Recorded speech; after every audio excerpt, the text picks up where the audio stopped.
I'm Christine Webb, Professor of Health Studies, and I'm joined today by a visiting speaker from the United States and a couple of colleagues here from Plymouth. The format's going to be rather different from usual in that we're not going to start off with a presentation. We're going to have a discussion amongst ourselves about the topic, which is the tentative pregnancy.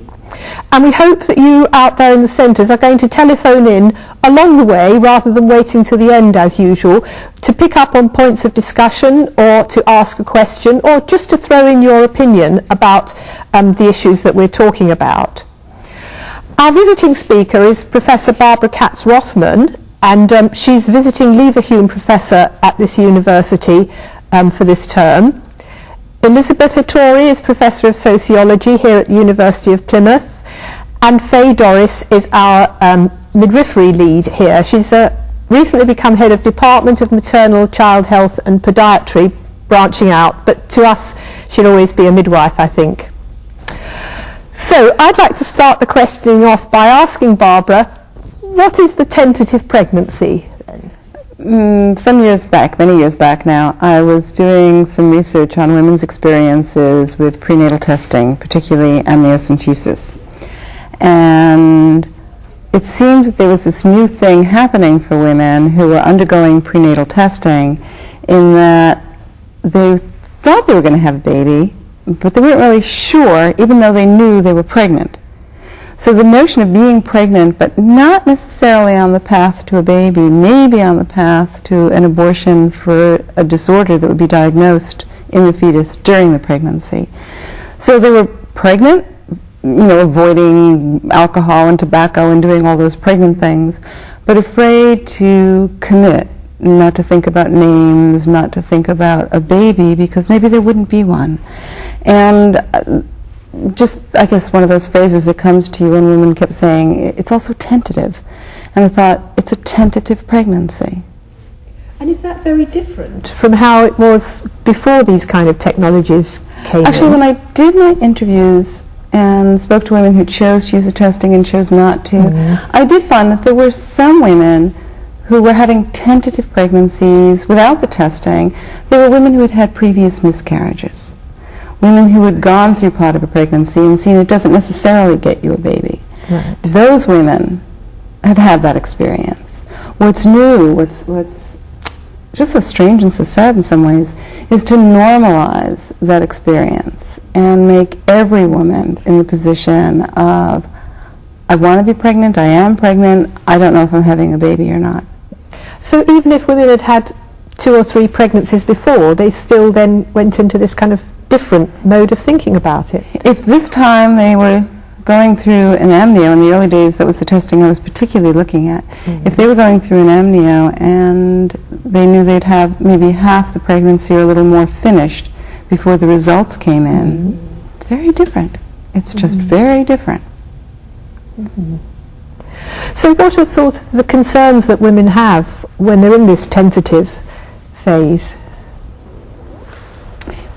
It's such a difficult situation for women because on the one hand, they really need to function as pregnant women. If you think about pregnancy as a biological state, but it's also a social state. The words mean sometimes expecting. They're expecting.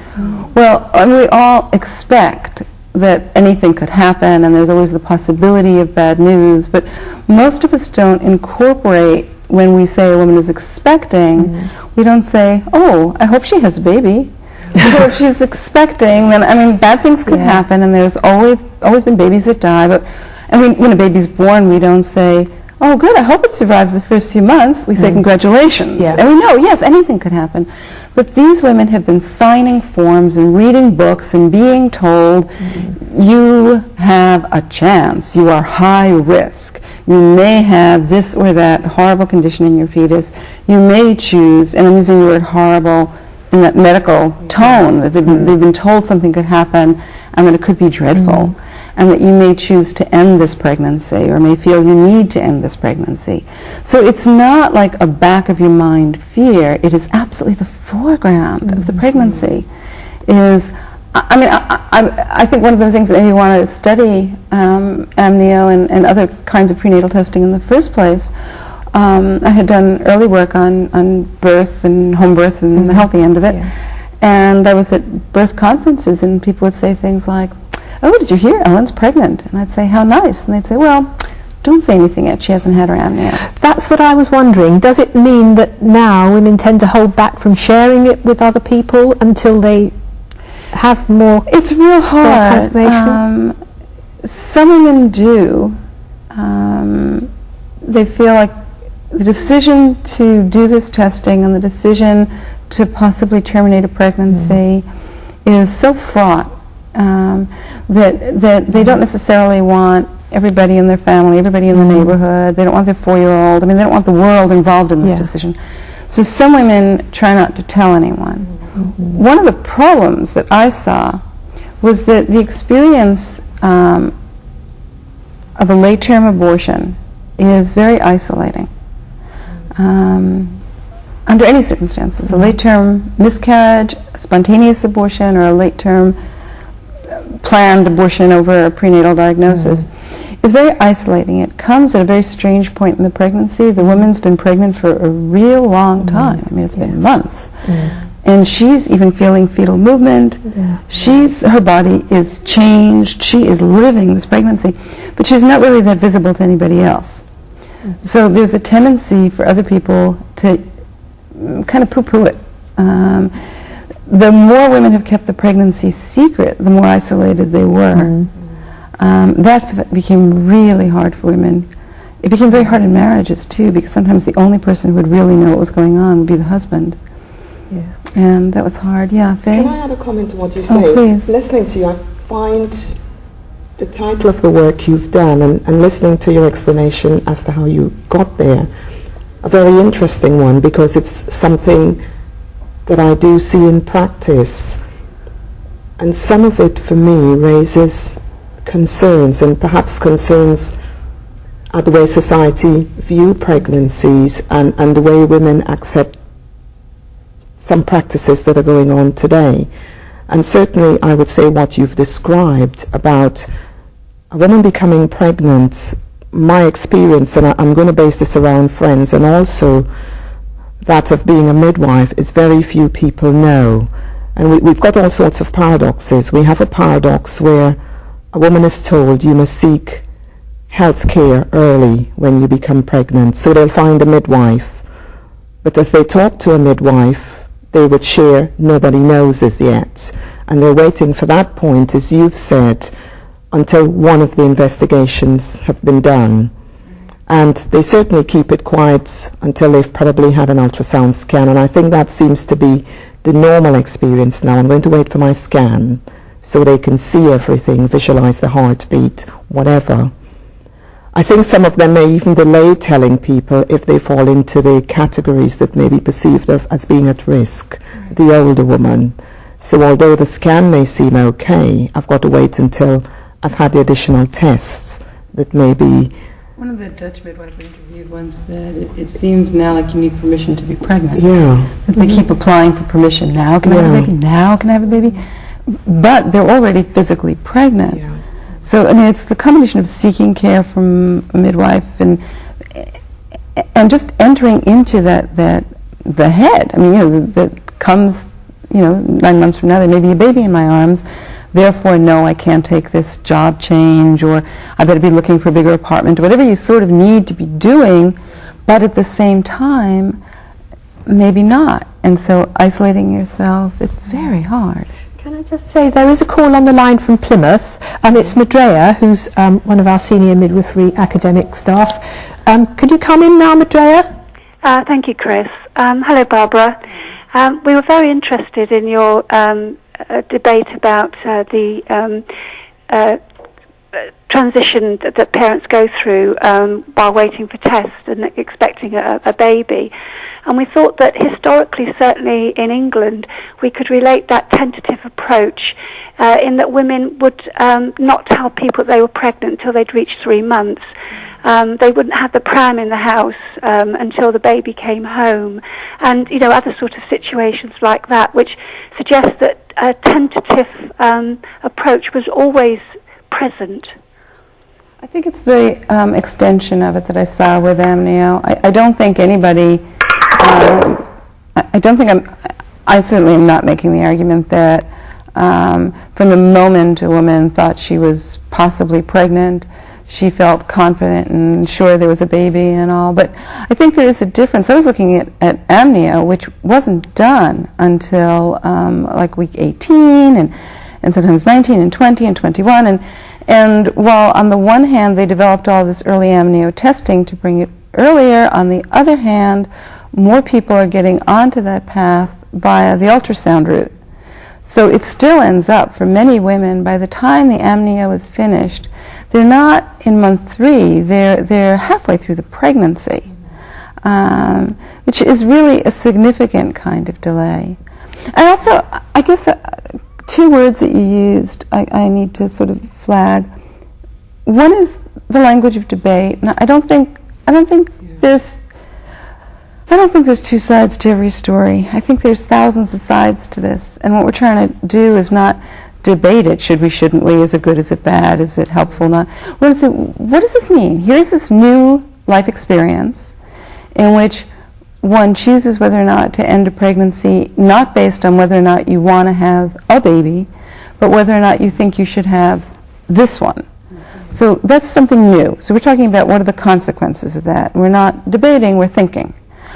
And the other is the language of parents.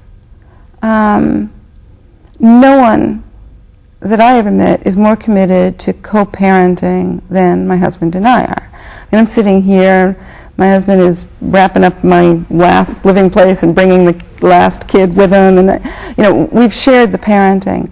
But pregnancy is not really a parenting experience. Pregnancy is a woman's experience, and it's not really shared. And that was part of the tension around this, is that it's much more abstract for the men. They are not lying in bed feeling their belly is kind of there as they roll over. They don't every minute have this sense of the impending change.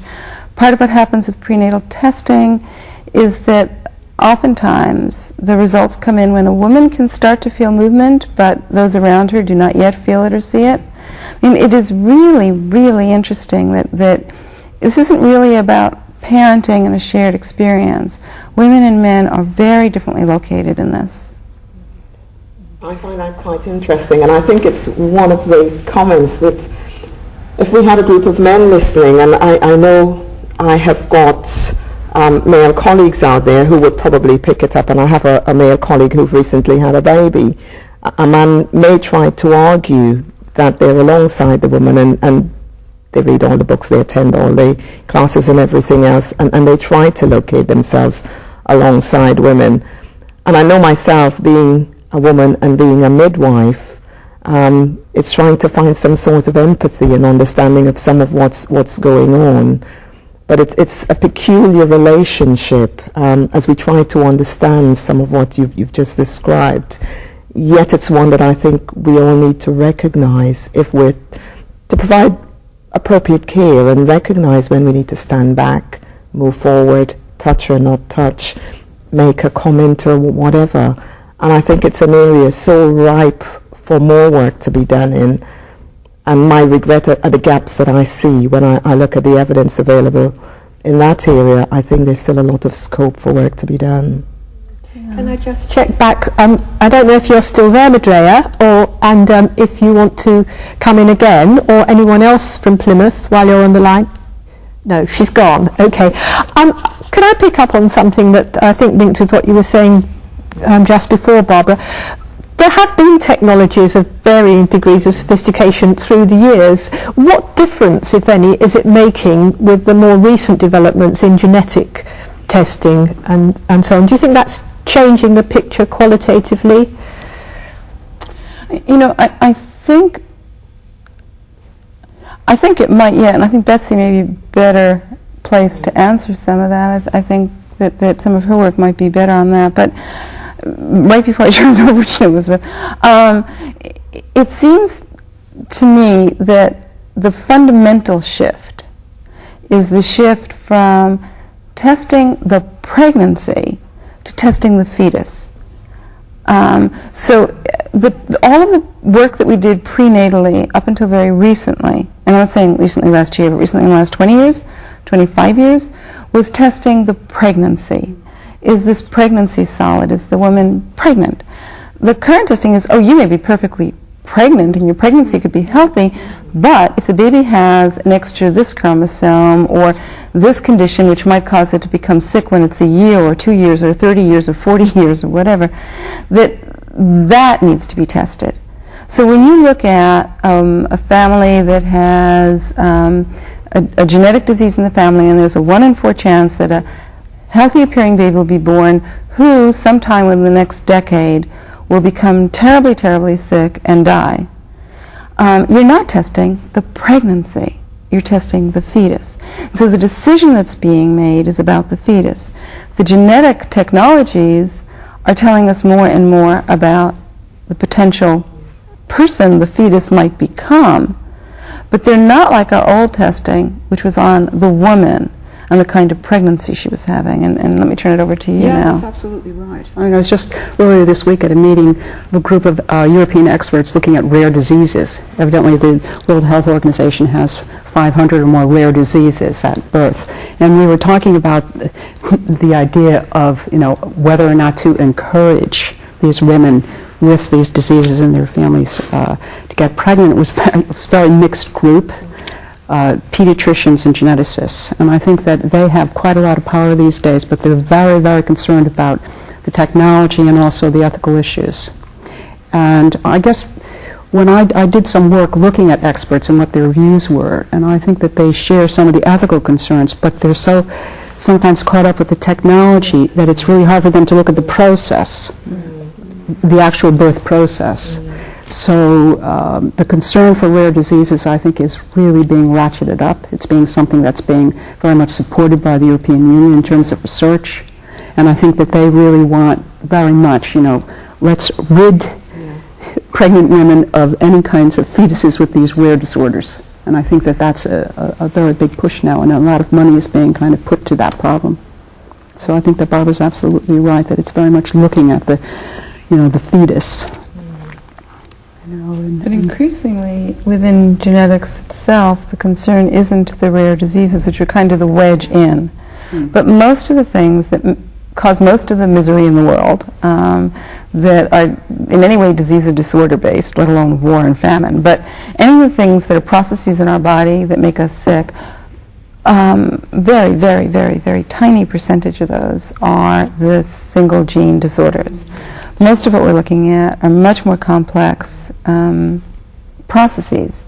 The geneticists have begun to think much more about these sort of interactive processes between a given genetic spelling on the DNA and the disease outcome that could happen someday later. So increasingly, I think what we're concerned about are these kinds of odds testing. You live in a region that has a high rate of bladder cancer, you're carrying a fetus that has a predisposition to bladder cancer. Should you continue the pregnancy? Should you continue the pregnancy only if you're willing to relocate to a lower bladder cancer area? I mean, those kinds of questions are really what we're coming up with now. I think that's really the coming edge here, more than the single gene disorders, which are almost they're rare. Just by definition, they're the rare ones. This ties in with the issue of consent for the woman or the couple who are going to have this procedure, and to do with information giving and so on. Yes, that's something that really bothers me, distresses me. I don't have a way out, okay, but here's the problem I see. The testings are becoming more and more routinized. So an ultrasound scan, and oftentimes women use the scan just the way you said, Faye. I just don't want to check the baby's there. Like, I don't know what else could be there when you think you're pregnant, but whatever. You want to see it's there. You want to see the heart is beating. Well, that it's there and the heart is beating on Monday is not particularly informative about what's going to happen on Tuesday, but something about seeing it has been made to be socially very reinforcing. Okay, fine, now you passed test 1.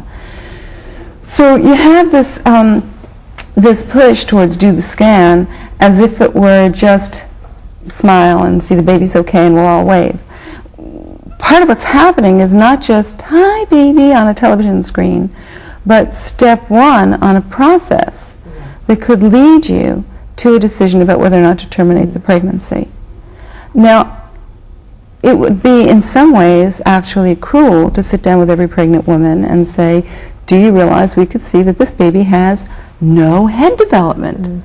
Do you realize that we could see that this baby has, it's unthinkably horribly messed up?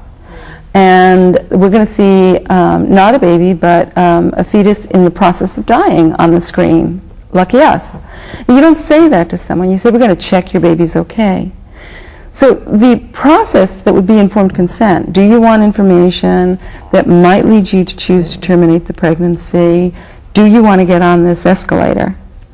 Is not really asked. Sometimes it is, sometimes it isn't. Different countries, different regions, different clinical practices approach it differently. But pretty much nobody spends a solid hour doing the kind of informed consent that you would do before one of these known rare diseases with each woman. So it's hard to really think what informed consent means anymore. Women get on a path that they don't necessarily realize they're on. The other thing that I find distressing is that sometimes women will say, oh, I wouldn't terminate the pregnancy anyway, so I don't really think I need this testing. And I've heard in my own research, and then I've certainly heard from many other people in many other practices in many parts of the world, what they're told is, you don't really have to decide that now. Let's just do the testing. We'll check everything's okay. It'll probably be fine. You'll be reassured. And if there's a problem, we can talk later. And I remember one session like that, and afterwards I said to the genetic counselor, listen, if you found Downs, this woman just told you she wouldn't terminate for Downs. You're doing a test that was essentially for Down syndrome. If you found Down syndrome, what do you think would happen?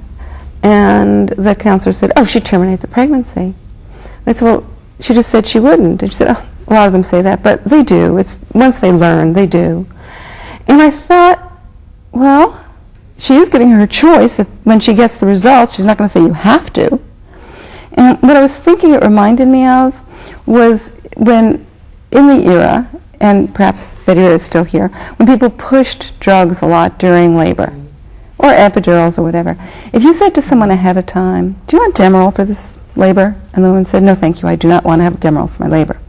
But then you stood there, and at the absolute peak of each contraction, you said, are you sure you don't want Demerol for the, or Pethidine here, or an epidural, or whatever it is, okay? If at the peak of each contraction, you again had a moment of informed choice. I'll have anything. Right. Anything. And then afterwards, wouldn't the woman have a right to say, that was very manipulative of you? Yeah. So, I mean, informed choice would include, to me, would you like me to keep offering this, or would you like me to wait for you to ask? And I think a woman might well say, I don't want to be put in that position. I don't want you to keep waving it at me. What happens with the prenatal testing, though, is oftentimes, look, there's probably no problem, there is no problem. What do we worry when we get there? But for the woman, when we get there, it's often too late. And then she's forced into a position that she refused to be put in the first place. I came up in my own mind thinking about it as the informed refusal of information. There is information I choose not to have. And I remember speaking to some women about that idea where they said, all right, I would terminate for Down syndrome, but there are conditions which I would not want to terminate the pregnancy for, so I'd prefer not to know those. And then I remember one woman said, well, she thought about that, and she went to a genetic counselor and said, since I would terminate for this but not for that, I want to be informed for this and not for that. And the counselor said, I couldn't do that. I couldn't not give you all the information. You have to have all the information so you can make an informed choice. The woman said, my informed choice is not to have the information. She said, I couldn't. We have Sue on the line from Exeter, but just before we lose that point, I would like to check out with Faye, is that how it is in this country? My feeling would be that women aren't so informed and aware of all the possibilities, and I also understood that some amniocentesis, for example, wasn't done unless the woman would be prepared to follow through with the decision to terminate. But maybe That's got that changing. wrong. I think it's more subtle than that in this country. I wouldn't come out and say that's the way it is or it isn't. I think if you talk to anybody, midwives, doctors, healthcare workers, geneticists, whatever, they would give an answer of women have got choice. And you'll get all this information of the leaflets that they're given and everything that happens. But I think the reality, the situation that Barbara has just described, I don't think women recognize that they make one step on an escalator and that it moves at a pace and that it's very difficult to get off. So I think they will be told that there's choice. And it's true in the States too. I mean, I'm not saying that, I'm saying no matter how much you say, though, there is some information I don't want. That's a really, at that point, that's not your choice. To say I don't want the information is not a choice. I think it's very subtle. It's very subtle what's going on. It is subtle. It is. I think the subtlety is part of what makes it so manipulative. That we're going to check the baby's okay. Well, what if it's not? You know, I mean, that's on the one hand known and on the other hand not. I think there is something subtle and manipulative that happens. Let's bring in Sue then. Thanks very much for waiting, Sue. Would you like to come in with your contribution? Hello, Christine. Thank you very much. It's Sue Moore in Exeter here with a group of midwives and student midwives and I'm trying to collate questions at the moment. We've actually 3 questions, I think now. First question, does Professor Rothman believe that with the coming of the genetic screening age that we might be coming closer, particularly in midwifery, to becoming a branch of eugenics? Shall I do the questions one at a time? Are they on the same topic or are they different? If they're different, then let's do them one at a time. Hello, yes, they are different. Okay, let's deal with that one first then, Barbara. I think it's a tricky issue in I just came from 6 months in teaching in Germany, so the whole history of eugenics was so on the table all the time in our discussions there. It was a very interesting and powerful experience for me. We think, in the States at least, I find my students there, most people there, think eugenics is a state-mandated program. You must.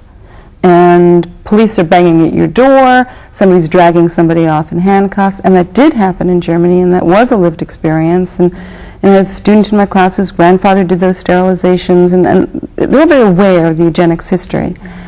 There's another approach to eugenics, which is via individual choice, in which the notion is either that you have a personal responsibility to the community, to the world at large, or even a personal responsibility to this potential being that you're calling forth from the cosmos to make sure that it's healthy. The slippage is all around what do you mean by the individual choice. So for instance, if you take a woman in New York City who lives in a 3rd floor walk-up in a city that has very little in the way of services for people with disabilities, and she's got very little money, and you tell her she's going to give birth to a child who's going to use a wheelchair and is going to have major mobility impairments, and we're not doing anything to improve mobility services in the city. There are a couple of stops of the subway you can get on, but not much. I mean, on the whole, we're about to make your life really impossible, but it's your choice. Nobody's going to require you to terminate the pregnancy. So the notion of choice is always so loaded. People don't choose this the way you choose ice cream flavors. You know, you have your money and they all cost the same. Which one do you want? People feel pushed into choices. And so the potential for a eugenics program to operate via choice, the choice is not necessarily an alternative to a social policy. It can be a mechanism for implementing a social policy. You make some choices acceptable choices, easy choices, supported choices. You make other choices there, but not really. For some women, it goes the other way. They're in communities that are so opposed to abortion that no matter what they face, they say, I have no choice. I couldn't possibly terminate the pregnancy. Hold on there a minute, Sue. I'd just like to bring in a point that we've got on an email message here from Plymouth, which I think is related to what you're talking about now, Barbara. It's about they're having a lot of discussion in the room in Plymouth about financial influences in a society that values perfection and the implications of that. And I think what you're saying about people living in poor housing, people on welfare, and so on is I often do this little thought experiment. If the same day that you got the results of the testing and you learned that the fetus had, say, Down syndrome, you also learned that you won the lottery, would it affect the decision? To the extent that it would affect the decision, we're talking about social, political, and economic programs to remove people with Down syndrome from the society. To the extent that we say, no, that has nothing to do with it, I think life with Down syndrome is simply unbearable and horrible, and I wouldn't wish that on someone, then you're talking about something else. But with Down syndrome, actually, if you won the lottery, might not be that bad. Then we are talking about essentially a eugenics program that is not run by force, okay? It's very important. I also think the notion of choice, and again, I don't know what the alternative is, I just know what the costs are. There was a phrase that women used that just haunts me all the time.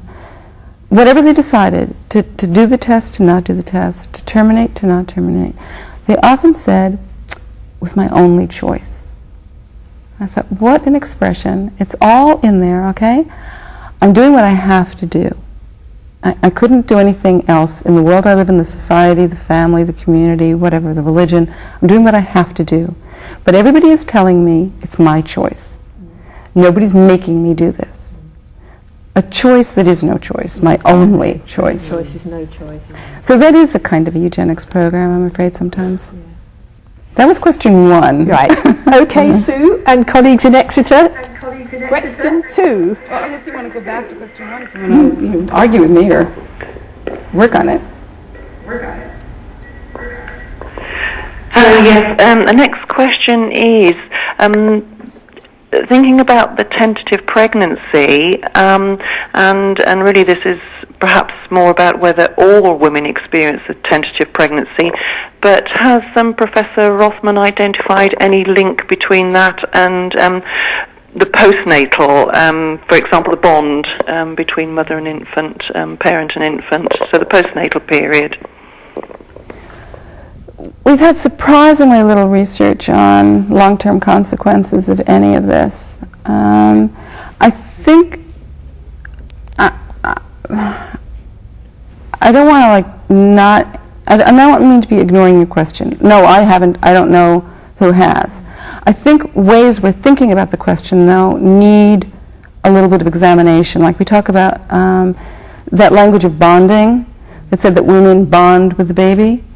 If you think about that from a midwifery perspective, the moment of birth, the moment of most profound separation imaginable, that can only be done in blood and pain, a moment of actual physical separation, is turned into bonding.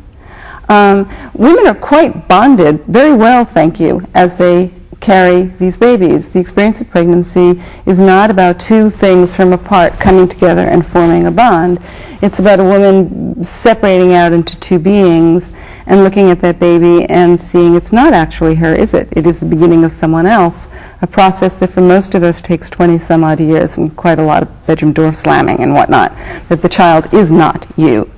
And yet we've taken it and kind of put it on its head and said that should be a moment at which you come together. I think partly that comes out of the kind of bizarre old-fashioned management of birth in which babies were taken from unconscious women, brought to them later, presented. We still use language of presenting. I mean, who presented what to whom at a birth?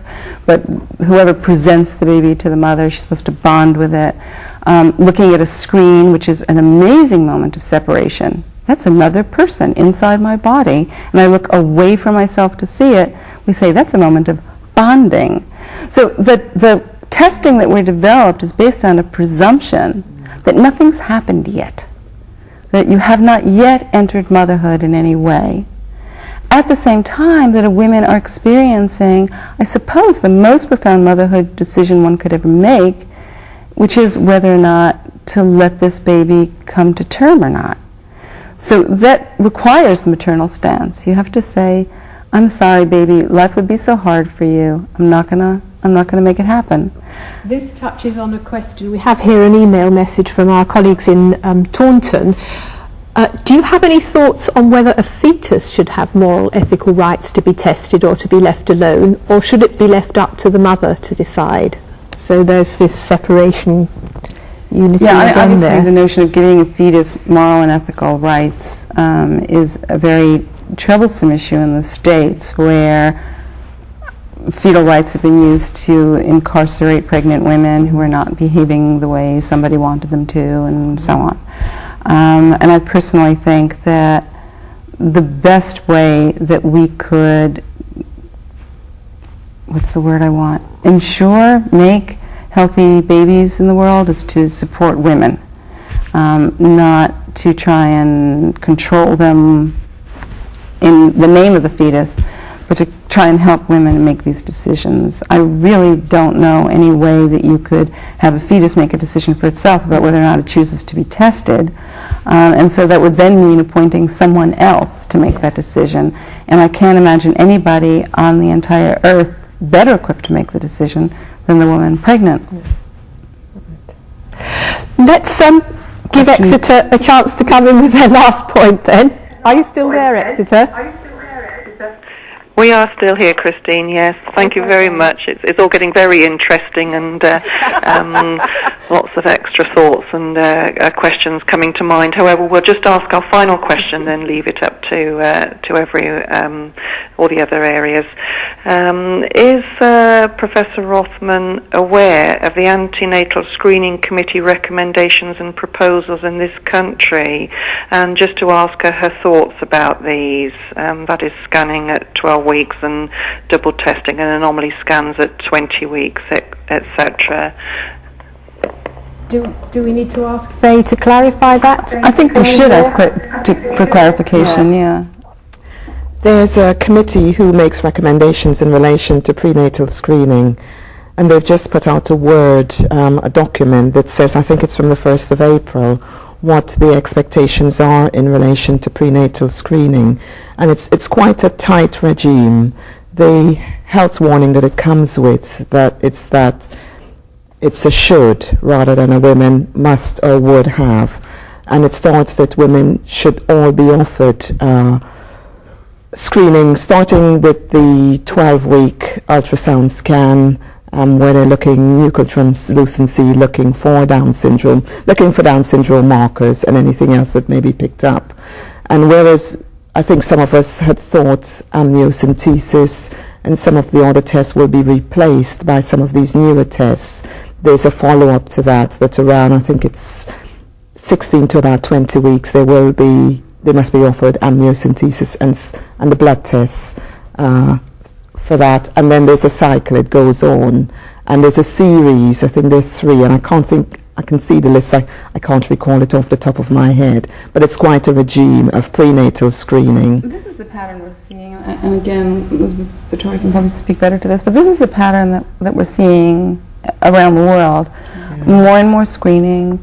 The details vary, do we do the screen at 12, the scan at 12 or at 16 weeks? Do we use or not use maternal serum screening, which has such a horrendously high rate of false positives that it ends up really questionable about what, in Germany they're just saying just don't bother anymore, it's just totally not working. But there's a package of testing, and I think basically what we need to think about is not so much Monday it's this test and then next April it'll be some other test, but we're introducing more and more testing, we're routinizing the testing. As it becomes more and more routine, there's less and less conscious thought in practice about what this testing means for the woman and her family. And the providers, the midwives, are being encouraged to just sort of, well, we usually do a scan at 12 weeks. We're offering it to you. You'll be expected in such and such a place at such and such a time. There's a troubling possibility here that you might learn something you'd rather not know, but here's the testing, do you want it? So as more and more testing becomes more and more routine, for me, it's like focusing more on the forest than the trees. I think the recommendations will shift again in a year or so, and I don't. You certainly have to follow them and know what they are, but the point that more and more testing is being done, and it is not being done. It's almost the opposite. With more and more testing, we're seeing less and less social support, less and less awareness of the significance. You know, when they introduced amnio and raised those questions, a woman got an hour or 2 hours with a trained genetic counselor really thinking about whether or not she wanted that test. Nobody does anything like that now around a routine 12-week scan, and yet the outcome, the fundamental moral dilemma, is exactly the same. Nothing changed. Would you say that the same applies to other kinds of screening, Elizabeth, in your experience? I'm just thinking of other countries more than other screenings. So I'm thinking of, for instance, in Finland, where they were really keen on using the triple test, and were screening all women 35 and above, all throughout. The serum screening, the maternal serum screening. Okay, so in Finland they were very gung-ho, and they had this mobilized around the whole country, and then gradually they decided it was actually becoming a little bit too complicated because they couldn't get people to explain the results, so that they dropped it. And they dropped it actually very swiftly. And I remember a colleague calling me up and saying, well, we've just decided that we're not going to do any more of the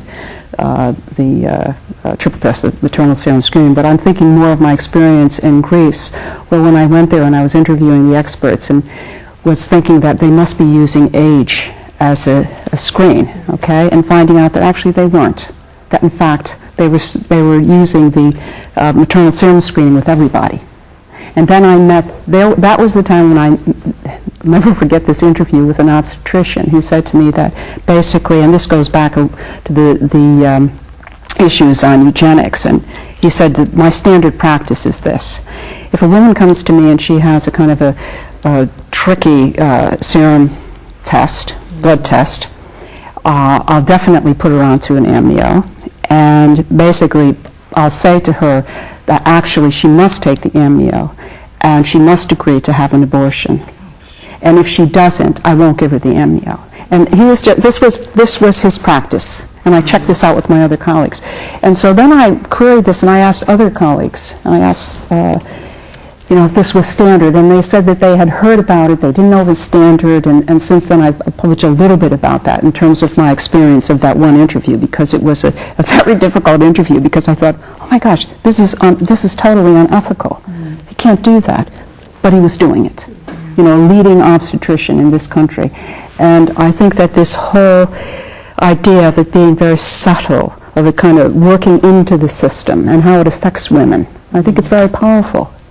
And I think that, that we must also remember that these experts, have their own views, very strong views.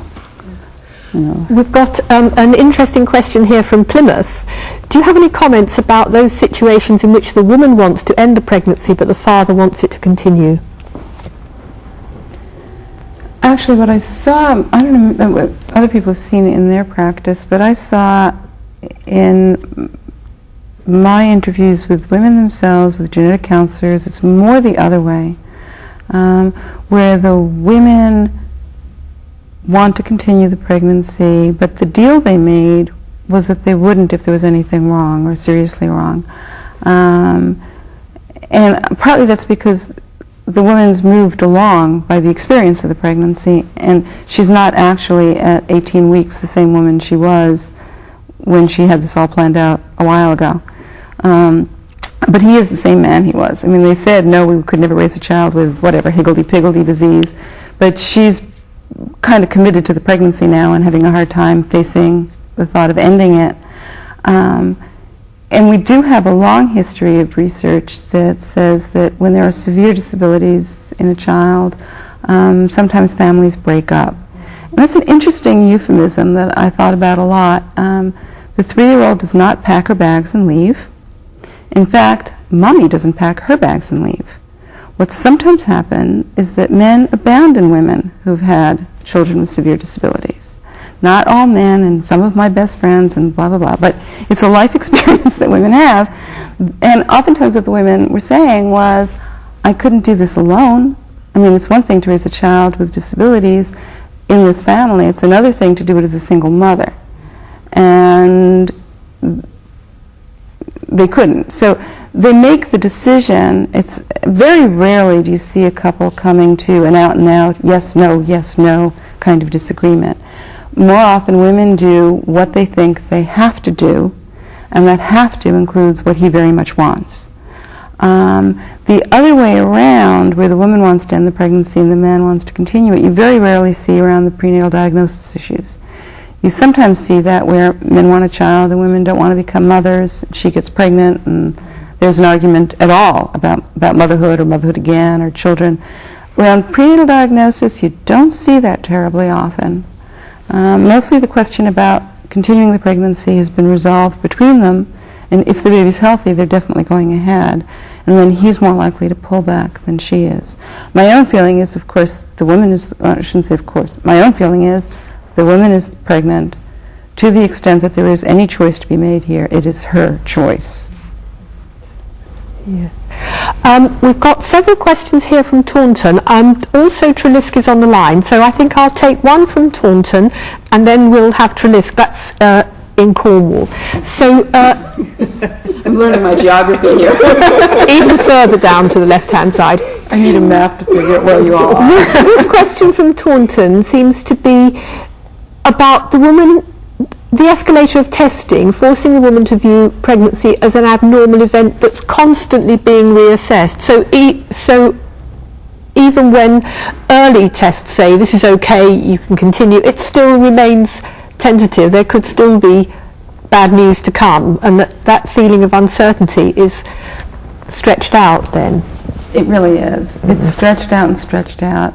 And I had done this book project on the tentative pregnancy many years ago, and I interviewed women who were equally at risk but had refused amnio, and they all came to some feeling of comfort and resolution, in which that's kind of the way we mostly end pregnancies, which is, look, I think it's going to be okay, and if it's not, we'll cope. But a kind of sense that basically I'm feeling okay with this, which is where most women come to. Few women enter labor thinking, oh my God, I'm afraid there's something horribly wrong with this baby. Somebody who's had a problem before has a very specific reason to fear something does, but most women seem to come to terms with it towards the end. The difference was that women who didn't have the testing said things like, look, I know that retarded babies could still kick, but it physically feels, the baby kicks, I feel okay. So they took the reassurance from the baby. The women who had the testing said, look, I know it could still be a retarded baby, but the test results, the letter they sent me, says it's okay. So it's to me that feels very different. And for me, kind of bothersome, troubling, worrying, I don't know. Let's see what Trelisk want to throw into the discussion. Hello, this is Deepa Wellen here. I'm in Trelisk with students and midwives. And our question surrounds a possibly covert political agenda which could give rise to some media influences and influences upon the professions as to the kind of information and choices they are giving women. And we'd be interested in your comments. Thank you. You still there? Yeah, don't go away, Dee. Are you still there, Dee? Well, okay, I think she's not. So if you want to come back, I'm a little unclear on the question, because the notion of what constitutes a covert political agenda, how planned this is, how coercive this is, it's really interesting and complicated. It's varied nation to nation. It's varied within nations. It's hard to argue with health, okay? So everybody would like us to have healthy babies. What does that actually translate as? What does that mean? Does it mean, I think maybe, Elizabeth, you used a phrase like or similar to getting rid of the ones with Down syndrome. That sounds kind of like a eugenic policy if we're going to get rid of a cohort of people who have a condition. If we can do that before they are people, it's not eugenics by gassing or anything like that. It's not Nazis. It's not state mandated. But do governments want to have expensive, time-consuming people born? I think not. Do they structure life and choices to make that harder? I think so. Let's just take a more simple, comfortable one. In China, there's a one-child policy. There is no such policy for professional women in the UK or the US. But you please find me the 8-child family of a professional woman. Just find it for me. Find me the 4-child family. Okay? There's no policy. There's no stated policy. But the cost of housing, the cost of schooling, I mean, who can afford 2 middle-class children, 3 middle-class children? It's unthinkably expensive. So middle-class people have lots of choice, lots of freedom, access to contraception, access to birth, access to whatever they think they need access to. They can write the checks. They are free to choose the number of children they want to have. They all choose 1 and 2. That's a policy, but not a policy. Nobody's forcing, there it is. That's quantity control. Now we do quality control. Nobody's forcing anybody not to have an expensive, time-consuming child, which is another way of thinking about certain kinds of disabilities. But nobody's going to help you with the expenses or the time. So make a choice. That's a policy. Again, I don't think we need to think about people in back rooms sneakily planning takeovers, and it's not like that. It's all in the name of health. On the other hand, that's not that reassuring when you think that, in fact, the eugenics movement was originally, the one that ended as badly as it did, was also all about health. So health can be a very coercive value. I'm as much in favor of health as anybody else, but I also know that health can be used as a coercive kind of value, and that's difficult. We've got Torbay on the line. I didn't quite catch the name. Torbay is... Sorry. I'm looking at him. What's it called? I've forgotten what it's called. It's like the palm trees and sun and... just not the cost of... It's the Riviera. Riviera, that's the word I'm searching for. The Riviera of the Southwest. Anyway, I didn't catch the name. Who do we have from Torbay? Hi Christine, it's Alison Soburn. Hi, go ahead with your point. It's not very sunny here though. Oh dear. We've got a bit of a problem here with a man with a drill, but so we'll carry on. Yeah. We've worked our way through several questions trying to get through to you, and we're left at the moment with wondering whether anybody's found this tentative state in women in other situations not necessarily related to screening, such as things like domestic violence, socioeconomic problems, etc. Yeah, I think so, and I think maybe differently. I think the decision to continue the pregnancy at that, I think I'm stumbling because I don't really know. It sounds sensible to me that under any number of stress circumstances, women would be afraid to commit to a pregnancy that on the one hand they knew that was happening, on the other hand they're afraid to commit to. We know that with very, very young women, girls, the 14-year-old pregnant kid who sort of doesn't really deal with it until way late. You might want to think about that as a tentative pregnancy. There might be other circumstances. I think it's a useful concept. What, to me, is the key issue here is this distinction between the pregnancy and the fetus.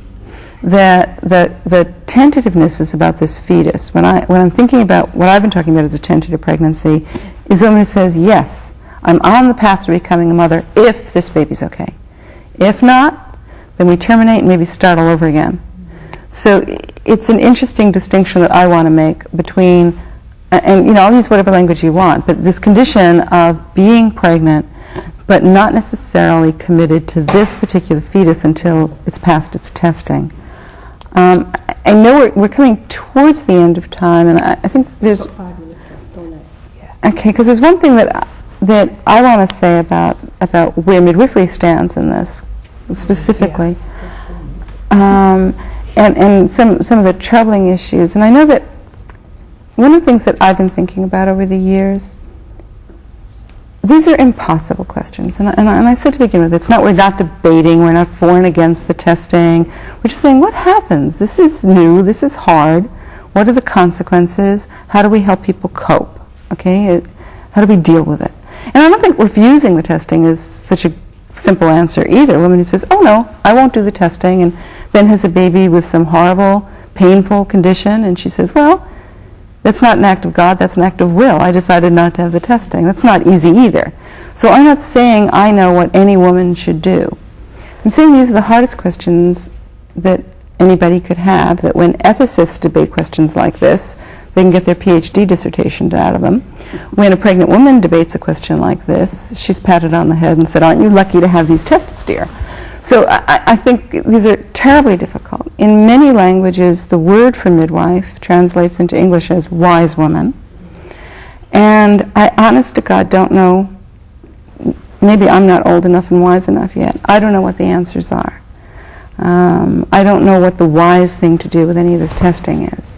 I do think that we're kind of lucky that in English the word for midwife is with woman.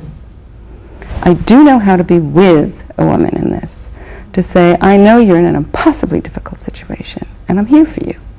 I know that you're going to make a choice that maybe is or isn't the choice I would make, but I will be with you in this. Well, I just had the message that we're just down to 2 minutes, so I think that's a good place in which to pull it together. It's always good to end when you're still thinking of some questions. I still have some issues here. There's 1 or 2 still on the screen, but the whole point of it was to get us thinking about it, and I think you've done that very well, Barbara. Thanks very much for my co-attendees here and people who have brought in their questions as well, for making this format so successful. I was very nervous about it beforehand. I feel much better about it now. That doesn't mean I want to do it every week. Thank you, Ray. Thanks very much again to everybody, and we'll pull it to a close now.